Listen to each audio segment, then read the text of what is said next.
వికలాంగుల పట్ల ముఖ్యమంత్రి మొండి వైఖరి, వికలాంగుల పట్ల ముఖ్యమంత్రి మొండి వైఖరి, పోలీస్ నిర్బంధాలకు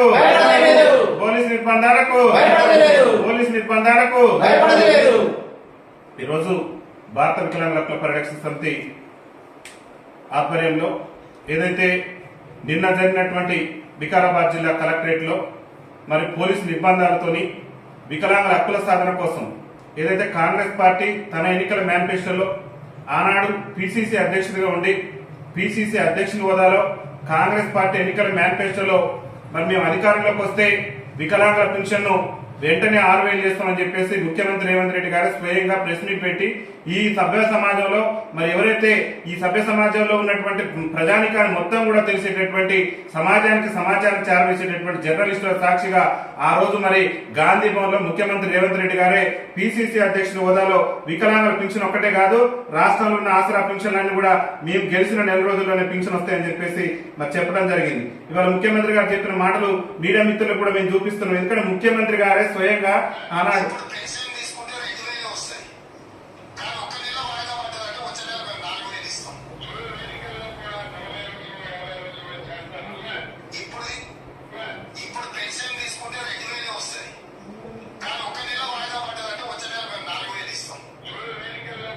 రేవంత్ రెడ్డి గారు పిసిసి అధ్యక్షుడు ఉన్నప్పుడు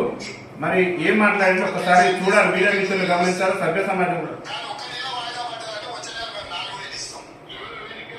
మరి అసెంబ్లీ ఎన్నికలు పూర్తయితే ఇప్పుడు పింఛన్ మీరు ఆనాడు ఉన్నటువంటి బీఆర్ఎస్ పార్టీ ఇచ్చే పింఛన్ కాదు, మేము కనుక మరి ఎన్నికలు పూర్తయి కాంగ్రెస్ పార్టీ కనుక అధికారంలోకి వస్తే మేము పింఛన్ డబల్ చేస్తామని చెప్పేసి ఆనాడు పిసిసి అధ్యక్షుడి హోదాలో రేవంత్ రెడ్డి గారు స్వయంగా ప్రకటన చేసిండు. ఇవాళ అధికారంలోకి వచ్చిన తర్వాత మా వికలాంగుల సమాజానికి మరి మీరు ఎన్నికల మేనిఫెస్టోలో చెప్పిన విధంగా పింఛన్ పెంచాలని చెప్పేసి మీరు డిమాండ్ చేస్తూ మరి శాంతియుత మార్గంలోనూ మరి మేము వినతి పత్రం ఇచ్చేటటువంటి సందర్భంలో మరి భారీ ఎత్తున పోలీస్ బలగాలను నుంచి మా యొక్క ఉద్యమాలను అణచివేటటువంటి కుట్రను ముఖ్యమంత్రి గారు చేయడం పట్ల భారత వికలాంగుల హక్కుల పరిరక్షణ సమితి రాష్ట్ర కమిటీ పక్షాన్ని మేము పూర్తి స్థాయిలో తప్పుపడుతూ ముఖ్యమంత్రి గారికి ఇప్పటికైనా ఎన్నికల సమయంలో మీరు ఇచ్చినటువంటి హామీని తక్షణమే నిలబెట్టుకునేందుకు ప్రయత్నం చేయాలని చెప్పేసి కూడా మేము విజ్ఞప్తి చేస్తున్నాం. ఏదైతే మీరు పోలీసు నిర్బంధాలు చేశారో మీ సొంత నియోజకవర్గం కొడంగల్ నియోజకవర్గం నుంచి మరి మేము మరో పోరాటానికి కూడా సిద్ధం కాబోతున్నాం. మరి మా యొక్క కొట్లాట కొడంగల్ నియోజకవర్గం నుంచి ఉండబోతుంది. ప్రధానంగా పార్లమెంట్ ఎన్నికల్లో కాంగ్రెస్ పార్టీకి ఓటేయండి, స్థానిక సంస్థల ఎన్నికల్లో వికలాంగులకు రాజకీయ రిజర్వేషన్ కల్పిస్తాం,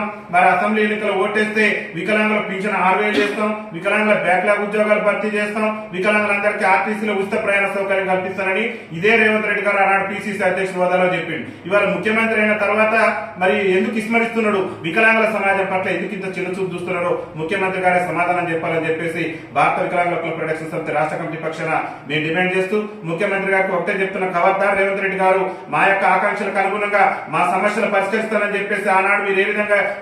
ఏ విధంగానైతే చెప్పారు పిసిసి అధ్యక్షుడి హోదాలో మరి ఆ యొక్క చెప్పినటువంటి అంశాలను తక్షణమే అమలుపరచాలి, తక్షణమే వికలాంగుల పెన్షన్ 6,000 చేయాలి, వికలాంగులకు ఆర్టీసీలో ఉచిత రవాణా ఇస్తానని చెప్పేసి ఇవాళ సభ్య సమాజంలో అట్టడుగు నుండి దుర్భర జీవితాలు గడుపుతూ మరి బతుకు జీవుడు అంటూ కాలం వెల్లదిస్తున్నటువంటి వికలాంగులకు ఉచిత రవాణా సౌకర్యం ఇచ్చేందుకు మీరు మీరమేసాలు లెక్కించడం అనేటటువంటిది ఒక దురదృష్టకరమైనటువంటి అంశం. వికలాంగుల పట్ల ముఖ్యమంత్రి చిన్న చూపు చూస్తుండటానికి అనేక ఉదాహరణలు ఉన్నాయి. మహిళలకు ఉచిత రవాణా సౌకర్యం కల్పిస్తున్నారు, కాంగ్రెస్ పార్టీ అధికారంలో రాగానే మహిళలకు ఉచిత రవాణా ఇచ్చారు. కానీ అభయాస్త్రం మేనిఫెస్టోలో మీరు పెట్టిన మేనిఫెస్టో మరి వికలాంగుల సమాజం మీద ఎందుకు ఇంత వివక్ష చూపుతున్నారో ముఖ్యమంత్రి గారు సమాధానం చెప్పాలి. మహిళలకు ఉచిత రవాణా ఇచ్చినప్పుడు ఈ సమాజం అట్టడుగు నుండి దుర్భర జీవితాలు గడుపుతూ ఎప్పటి నుంచో మరి ఆప్యార్థి ప్రయాణం వికలాంగులకు 50% రాయితీతో ఉన్నటువంటి వికలాంగుల సమాజానికి ఉచిత రవాణా సౌకర్యం కల్పించే విషయంలో ముఖ్యమంత్రి రేవంత్ రెడ్డి ప్రభుత్వానికి ఉన్న అడ్డంకులు కూడా స్పష్టం చేయాలి. తక్షణమే ఎన్నికల మేనిఫెస్టోలో చెప్పిన విధంగా మీరే చెప్పిన ఎన్నికల మేనిఫెస్టోలో మేము అధికారంలోకి వస్తే అన్ని జిల్లాల్లో ఖాళీలను గుర్తించి ఎవరైతే ఇలా బతుకు జీవుడు అంటూ కాలం వెల్లదీస్తూ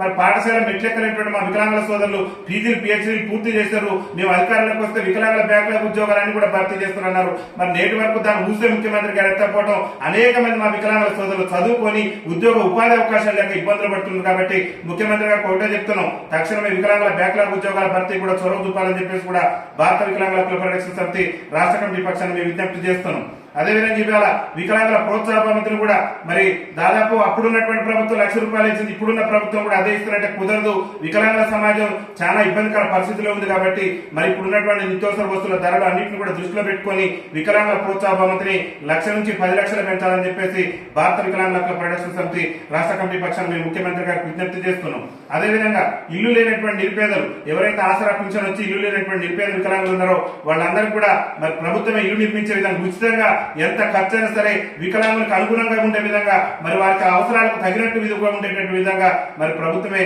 వికలాంగులకు ఉచితంగా ఇల్లు నిర్మించి ఇవ్వాలని చెప్పేసి కూడా భారత వికలాంగుల హక్కుల పరిరక్షణ సమితి రాష్ట్ర కమిటీ పక్షాన ముఖ్యమంత్రి రేవంత్ రెడ్డి గారికి మేము విజ్ఞప్తి చేస్తున్నాం. పోలీసు నిర్బంధాలతో మా ఉద్యమాలను అణచివేయాలని చూస్తే కేసీఆర్ ప్రభుత్వం కూడా 99 సార్లు బయట ఎవరైనా ఏనాడు కూడా ఈ అక్రమ అరెస్టులకు అక్రమ నిర్బంధాలకు భయపడలేదు. మా ప్రాణ త్యాగం చేస్తేనే సరే మా జాతి హక్కుల కోసం మేము పోరాటాలు చేస్తాం చెప్తే మీ బోర్డు బెదిరింపులకు మీ పోలీసుల బెదిరింపులకు కూడా మేము భయపడే ప్రసక్తి లేదు. హక్కుల కోసం ఆత్మగౌరవం కోసం శాంతియుత మార్గంలోనే భారత వికలాంగుల హక్కుల పరిరక్షణ సమితి పోరాటం చేస్తుంది చెప్తే ఎక్కడ అరాచకత్వం సృష్టించి ఎవరికో ఇబ్బంది కలిగించే విధంగా ప్రజాస్వామ్యాన్ని కూని చేసే విధంగా మేము ఉద్యమాలు చేయట్లేదు. శాంతియుత మార్గంలో ప్రజాస్వామ్యబద్ధంగా రాజ్యాంగబద్ధంగా మాకున్నటువంటి హక్కుల మేరకే మేము ఇవాళ ఉద్యమాలు చేస్తున్నాం చెప్తే ఆనాడు కేసీఆర్ గారు ధర్నా చౌక్ ఎత్తేసిండు. ఇవాళ మేము కలెక్టరేట్ లో వినతి పత్రం ఇచ్చుకోవడానికి పోతే మమ్మల్ని భారీ ఎత్తున పోలీస్ బందోబస్తు పెట్టి మమ్మల్ని అక్రమంగా అరెస్టులు చేసిన అక్రమ